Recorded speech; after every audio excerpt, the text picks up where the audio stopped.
¿Cuál es la situación en las calles de la ciudad de La Paz? Le hablo específicamente de las estaciones de servicio. Las colas siguen, persisten. Durante el fin de semana el panorama ha sido prácticamente igual. Estaciones de servicio que estaban con filas largas, otras que estaban cerradas. Donato Hanover con nosotros para actualizar la información. Adelante.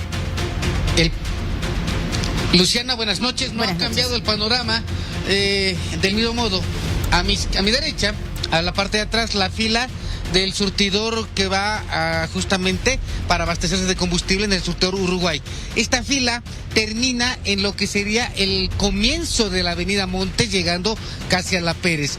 Es lo típico, sube toda la Montes, final Montes, da la vuelta la unidad educativa de la Naval, la terminal, baja la avenida Uruguay y recién entra el surtidor. Se está vendiendo combustible, Acá a nuestra izquierda ahora es el surtidor del carril de bajada sobre la avenida Montes, donde se ha tendido una doble fila de vehículos. A un costado, al lado de la acera, los vehículos livianos que están esperando para abastecerse de gasolina, y a la derecha o más hacia la calzada, los vehículos de alto tonelaje para el diésel. Este surtidor se encuentra cerrado, no están vendiendo combustible, según se nos ha informado. En horas de la madrugada, aproximadamente entre las 4 o 5 de la madrugada, esperan arribe el cisterna inicialmente de diésel. Nos dice que podría ser el primero que llegue y posteriormente ya el cisterna de gasolina, y de ese modo poder abastecer el combustible en ambas bandejas, porque en ambas bandejas de este surtidor no se está vendiendo el combustible a esta hora de la noche, Luciana. Bueno, Donato, muchas gracias. Ahí estamos viendo la situación, filas y algunas estaciones de servicio que están cerradas porque no existe el combustible, no ha llegado y lograron cargar todo lo que tenían en sus almacenes. Muchas gracias, Donato. Esa es la situación. Hace algunos días el Fondo Monetario Internacional ha presentado un informe evaluando la situación económica de nuestro país.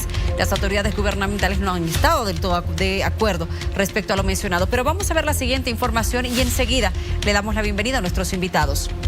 ¿Qué dice el Fondo Monetario Internacional? El informe del FMI, consideraciones: adoptar medidas urgentes para corregir los crecientes desequilibrios fiscales y externos del país. Preocupación por lo que considera una combinación de políticas insostenibles, marcada por un tipo de cambio sobrevaluado y un nivel críticamente bajo de reservas internacionales. Realizar un realimento cambiario acorde a los fundamentos del mercado, avanzar hacia una mayor flexibilidad cambiaria.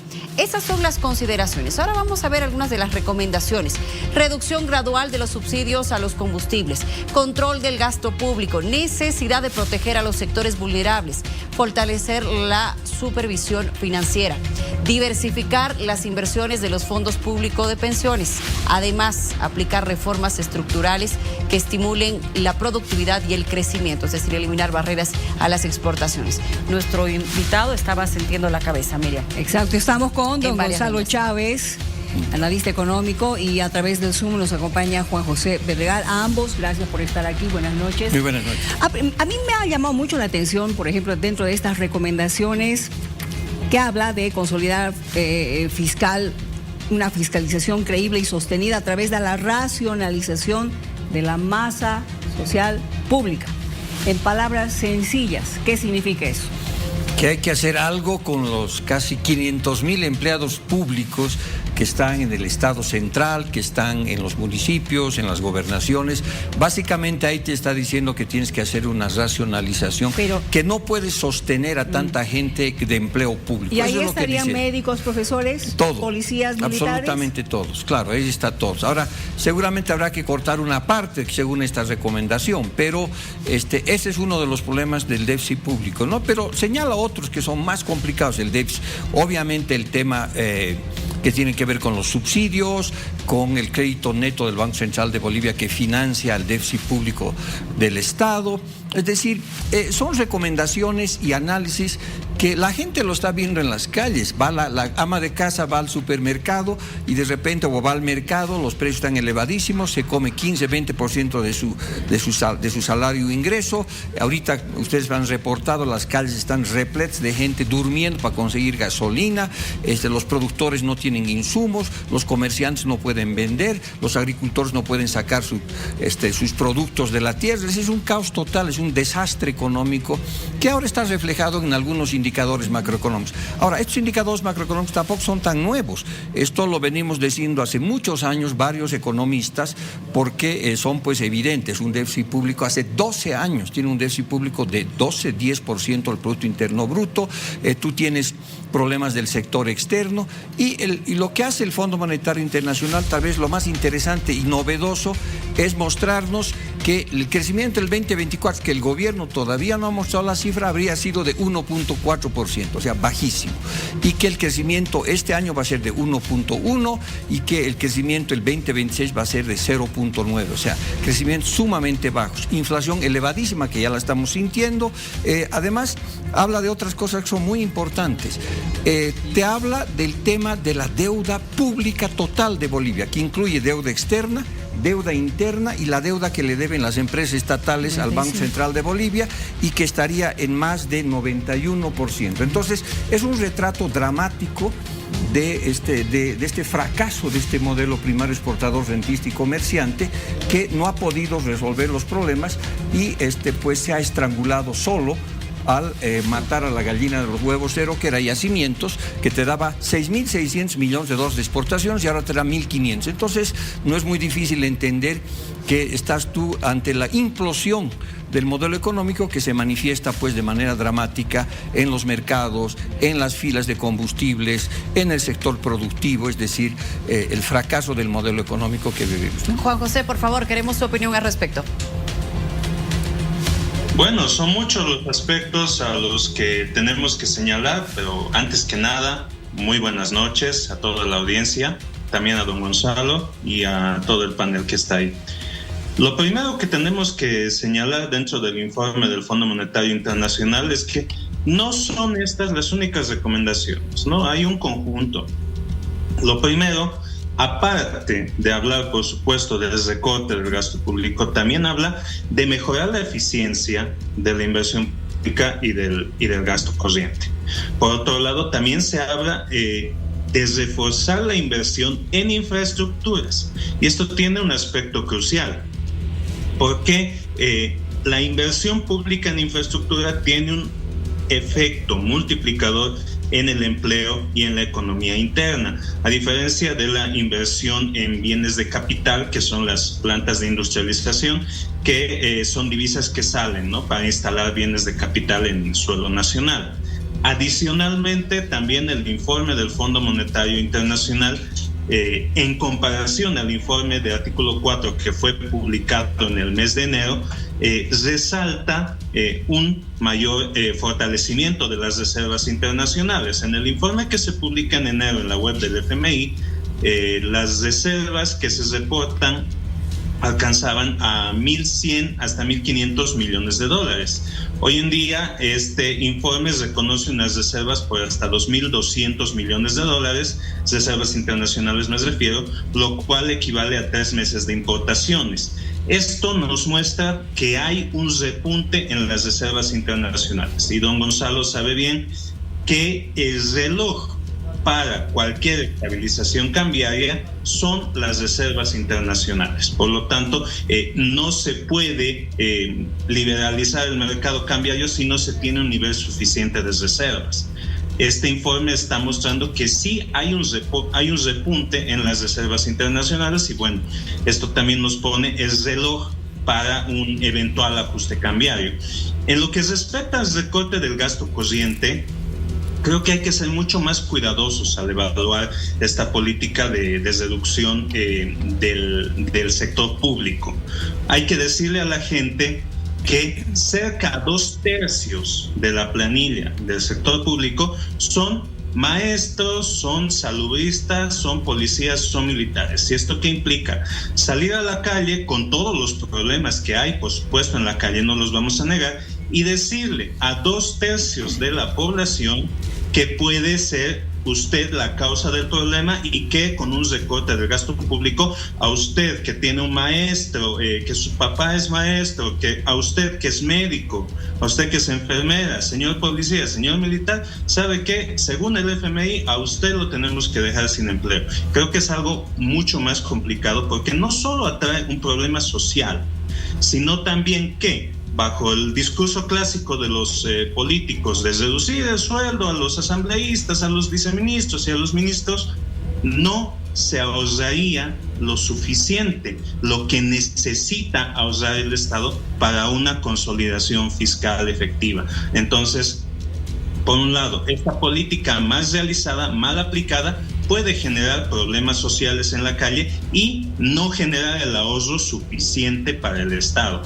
Entonces hay que evaluar. Nadie dice que no debamos recortar el gasto público, pero hay que hacerlo muy cuidadosamente, porque si se lo hace mal, como lo digo, se viene un problema social con cualquiera de estos 4 sectores: salud, educación, policía, fuerzas armadas, y te generas un conflicto para no ahorrar lo que necesitas. Entonces hay que ir viendo, por supuesto, otros sectores. La optimización de la inversión pública, más que el discurso politiquero de vender y rematar y cerrar todas las empresas públicas, suena más a buscar la optimización en el funcionamiento, porque no nos olvidemos que todavía con el presupuesto general del Estado 2025, el 40% de los ingresos del sector público proviene de empresas públicas. Por lo tanto, no redunda tanto en cerrar empresas, como están diciendo los políticos en campaña, sino a apuntar a la competitividad y a la eficiencia dentro del sector público. Que eso implica, por un lado, recortar planillas, sí, pero hay que hacerlo con cuidado.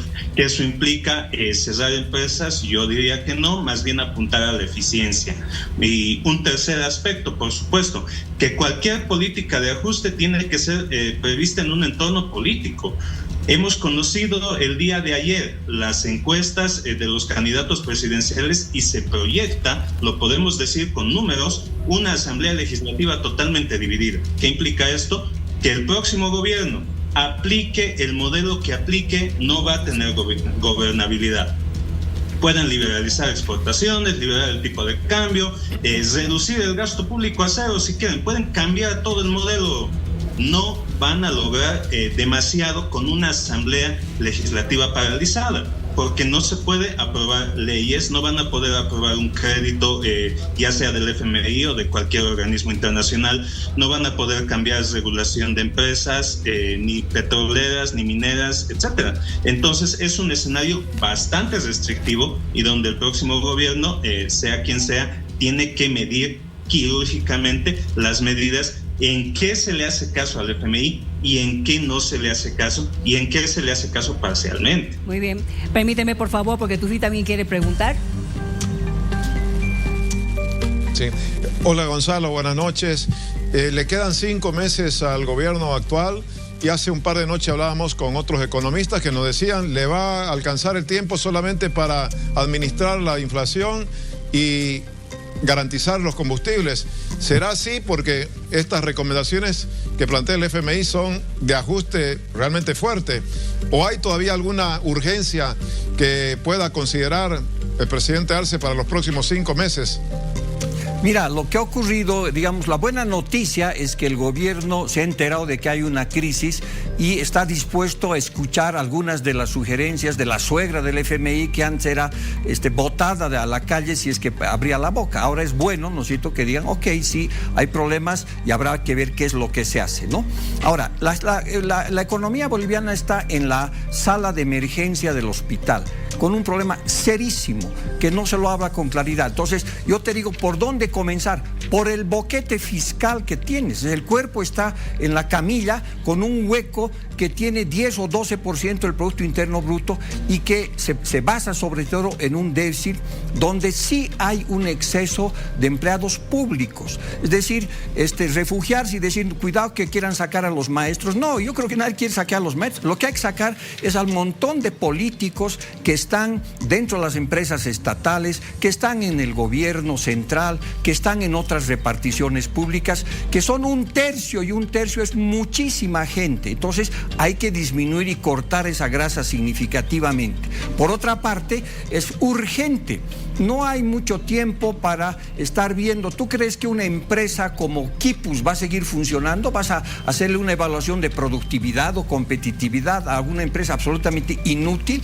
O la empresa de papas fritas que hay muchísimas empresas que ya se conoce que no tienen ninguna viabilidad económica y que han sido agencias de empleo del masismo. Entonces eso tienes que cerrar inmediatamente. Tienes que hacer algo también con el tema de lo que es el gasto corriente. El gobierno sigue gastando como loco en propaganda, ¿no es cierto?, que para decir que estamos en una crisis y que no pueden hacer mucho, entonces hay que cortar. Es decir, tienes todavía tiempo para hacer un corte cirujano en muchas de las cosas que están por ahí. La inversión pública, pues no hay dinero para hacerla, ¿no es cierto?, porque todo este dinero está congelado en gran parte en lo que es la asamblea, y por lo tanto ahí tú tienes una restricción tremendamente complicada. Y el tema central aquí se llama subsidio. El gobierno ha creado nuevos ricos en estos 20 años, y esos nuevos ricos tienen subsidio. El subsidio no es para los más pobres, el subsidio es para los cooperativistas mineros del oro que exportan $3,000 millones, pagan 2% de impuestos y todavía contaminan el medio ambiente, y encima reciben un subsidio de 300 o 400 millones de dólares de diésel. Entonces, eso no puede continuar, y no puede continuar que también, ¿no es cierto?, los autos de los nuevos ricos que han creado, pues sigan pagando el subsidio cuando el transporte público, las petitas están sufriendo. Entonces tienes que hacer una diferenciación y bajar subsidios para la gente que puede pagar, y mantenerla para la gente que no puede pagar. Un pequeño apunte también: una vez que has hecho todo eso, son medidas de cortísimo plazo que ojalá lo pudiera hacer si tiene un ataque de sensatez y patriotismo este gobierno en estos 5 meses, porque el cuerpo no resiste. Entonces no va a haber agosto o noviembre si es que no se hacen estas medidas de shock, de cortísimo plazo, que no van a resolver el problema de fondo, simplemente es que el paciente no se muera. El otro elemento tiene que ver que tienes que transmitirle pues sangre financiera, hay que agarrar al paciente y ponerle sangre financiera. Las reservas internacionales están en el suelo porque no han bajado no han subido de 1.600 a 2.000, por Dios, han bajado de $15,000 millones, ¿no es cierto?, a menos de $2,000 millones, y de eso es oro, no lo puedes vender, lo están empeñando, creo, pero no lo pueden vender.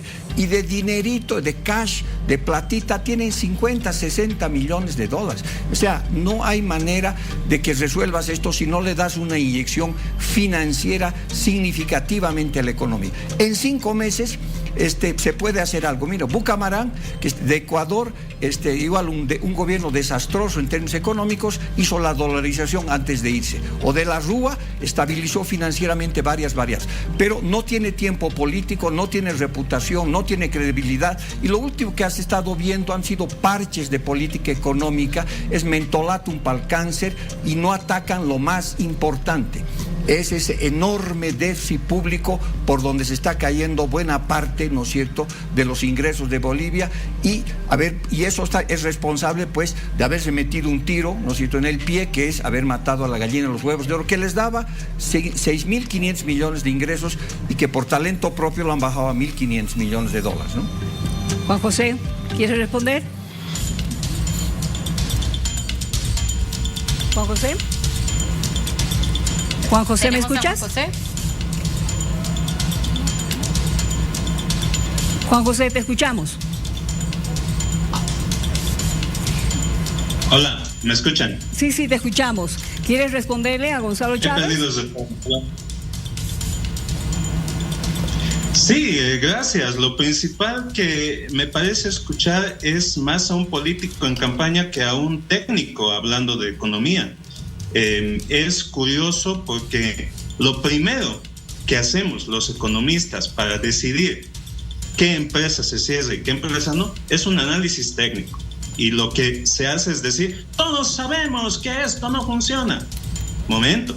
Los economistas, los financieros tenemos herramientas, y eso es, por supuesto, hacer el análisis del flujo de caja, de los ingresos, del horizonte de proyecto, y hay que ver, por supuesto, herramientas para optimizar el funcionamiento de una empresa, ¿no? Por otro lado, Lo mismo se juega con las comparaciones de las reservas internacionales.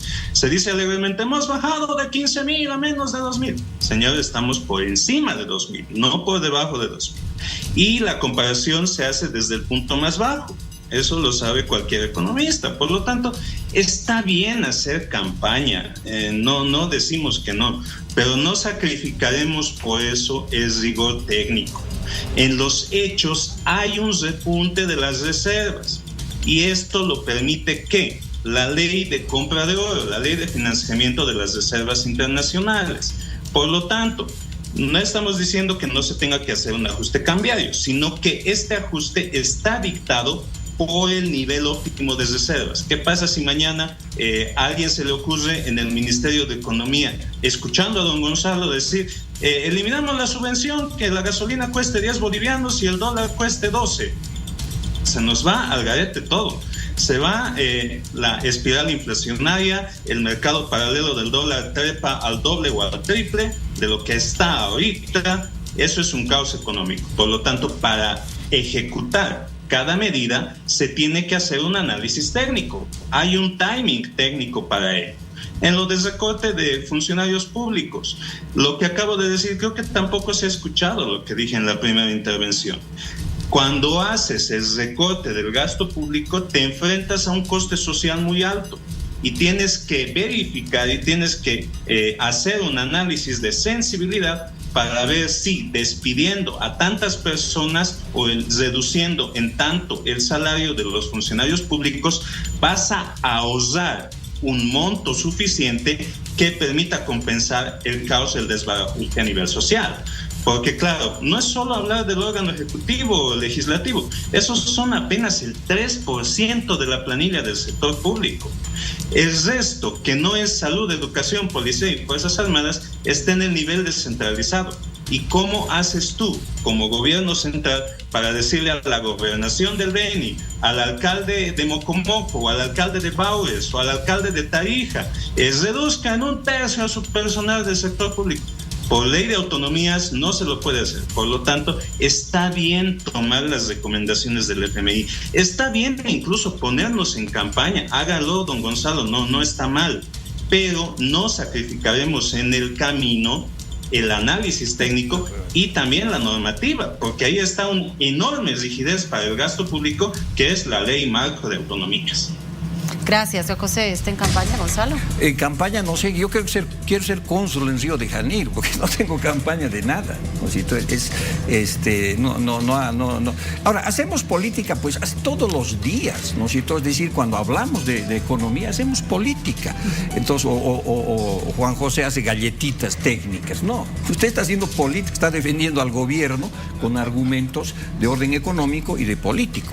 Por lo tanto, y además, en su primera locución lo ha dicho muy bien, todo esto pasa por gobernabilidad en la Asamblea y por lo tanto eso es un contexto político, ¿no es cierto?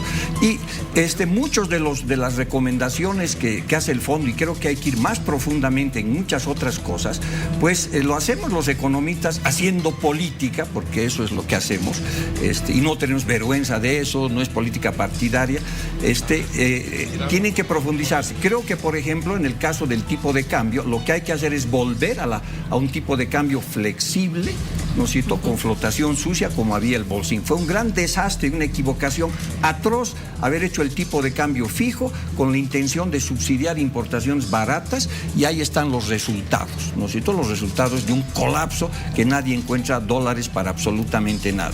Entonces, la economía boliviana pues está por entrar a terapia intensiva. Y les debo decir que si el gobierno no hace nada, si no hace política, por el amor de Dios, es decir, ya no va a estar en terapia intensiva, va a estar ya obviamente en la morgue, y en la morgue ya no hay el corte suave, hay el corte carnicero, porque tienes que resolver, ¿no es cierto?, los problemas del desastre de este modelo económico que el propio gobierno ha cometido. Es decir, ha dejado al país sin reservas internacionales prácticamente, porque de las que hay, ¿no es cierto?, es el oro que ha subido de precio. El oro estaba en alrededor de $2,000 millones y ahora, el oro estaba a $2,000 la onza Troy y ahora está a 3,000. Entonces las reservas suben, ¿no es cierto? Eso es elemental, pero en términos de cash no tienen nada. Por eso no hay pues diésel, porque no pueden pagar, porque tienen deuda. Entonces, por eso hay estas filas enormes. Hay una enorme escasez de dólares.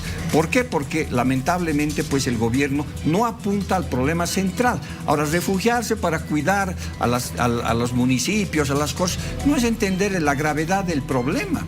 No se quiere cortar solamente, digamos, a los maestros o a los médicos. Se debe cortar, a la montón de gente que está haciendo propaganda en el gobierno. Hay que sacar a esa gente en los ministerios que está rebalsando por todo lado. Las empresas públicas ya se han hecho estudios que son un fracaso. O sea, vean litio, por el amor de Dios. Litio, así se han tirado $1.000 millones del Banco Central de Bolivia y no producen nada de litio. Han hecho 64 piscinas y no funcionan más que 11. Y no funciona. Y ese es uno de los proyectos más grandes que hay. Han hecho una fábrica de azúcar donde no hay el insumo, no hay la caña de azúcar para hacer azúcar. ¿No es cierto? Se han tomado y hacen urea cuando no hay gas, ¿no es cierto? Cuando el gas funciona con eso. Entonces, todo esto muestra pues el descalabro, la incompetencia, el despilfarro que ha habido de este modelo económico que quiere vestirse de técnico, pero fue absolutamente político. Y ahí están. O sea, nosotros no tenemos que inventarnos ni refugiarnos solamente en los números del Fondo Monetario Internacional. Hay que ir a decirle a la señora que compra, ¿no es cierto?, todos los días, cada vez menos, porque la inflación está en 15, en 20%. Hay que decirle a la persona que ahorita probablemente nos está viendo en un automóvil o en un camión, que está hace 10 horas esperando por 10, y decirle, no, hay que ver el tema técnico, cuidado. No, señor, esa persona está fregada. O vaya a hablarle pues al productor que se le está pudriendo su producción en la tierra porque no tiene diésel para su tractor. O dígale al importador que no tiene dólares para traer cosas de afuera. Ese es el colapso de este modelo económico primario exportador rentista que ahora se da cuenta que el Fondo Monetario Internacional tenía algunas ideas buenas, ¿no? Muy bien. A ver, en un minuto les voy a pedir a los dos, en un minuto, así, clavado, cronometrado. La última consulta para ti, Juan José, ya que has hablado acerca de que las reservas han aumentado un poco, ¿tú crees que es el tiempo preciso, oportuno como para hacer un ajuste al tipo de cambio? ¿O todavía hay que esperar? Tengo que usar dos términos que ha dicho don Gonzalo Chávez. Uno, para aplicar la flotación sucia necesitamos tener un nivel de reservas superior a $5.000 millones y no estamos para eso. Y no lo he aprendido ese número haciendo galletitas, lo he aprendido leyendo papers, don Gonzalo, porque los economistas escribimos papers. En segundo lugar, la montón de funcionarios que hacen propaganda que tanto le disgustan a don Gonzalo solamente son el 3% del presupuesto público. Hay que ir un poquito más allá del cliché político. No estamos ahorita para defender un tipo de cambio en flotación sucia y por lo tanto toca ver todas las medidas para fortalecer el nivel de reservas y recién optar por el ajuste cambiario. Mientras tanto, no es lógico ni política ni técnicamente. Y pueden cambiar el modelo, los reitero esto, pueden cambiar el modelo para diciembre, para enero de este año, igual no van a funcionar las cosas porque el problema está anclado en la poca gobernabilidad. Y eso no es hacer política, eso es simplemente leer al último premio Nobel de Economía, que nos explica ese tema desde la escuela neoinstitucionalista. Muchísimas gracias, don Gonzalo. Sí, un minuto. Sí, sobre el tipo de cambio, es decir, en los papers el tipo de cambio estará fijo. A ver, ni la cara de Dios, ni un tipo de cambio a 6.96 la gente ve hace muchos años. El tipo de cambio está en 15, 16. Esa es la realidad. O sea, ¿de qué me están hablando? Que no hay que hacer ajustes. Ya lo ha hecho el mercado y el impacto es desastroso y está totalmente desorganizada la economía. O sea, ¿dónde el tipo de cambio está fijo y que hay que ver y hay que juntar reservas para que se cambie? El mercado ya lo ha cambiado en este instante. A ver, anda a conseguir a 6.96 dólares, no lo vas a hacer, ¿no es cierto? Ahora, estamos entrando en una situación tan dramática en el tema fiscal que cada puchito cuenta, 3% en una situación dramática que hay que cortar ese 3%, porque tienes que juntar pedacitos de este caos económico que han creado, ¿no es cierto? Entonces, las medidas de ajuste van a ser dolorosas, ¿no es cierto? Y eso lamentablemente va a ser así. Ahora, sería sensato y patriótico que el gobierno, en vez de colocar parchecitos, pues intente encaminar la economía para que el gobierno que venga el próximo no tenga que enfrentarse a un montón de esqueletos que va a haber en los armarios, en problemas fiscales, en problemas monetarios, en problemas de comercio exterior, es decir, en temas de corrupción y demás cosas. Pero no creo que eso ocurra porque ahora el gobierno ha decidido refugiarse haciendo galletitas técnicas y no, ¿me es cierto?, haciendo política cuando lo ha hecho 20 años. Gracias, Gonzalo, por habernos acompañado. De igual manera, Juan José, muchas gracias por este debate y este análisis económico luego de conocer estos resultados por parte del informe del Fondo Monetario Internacional.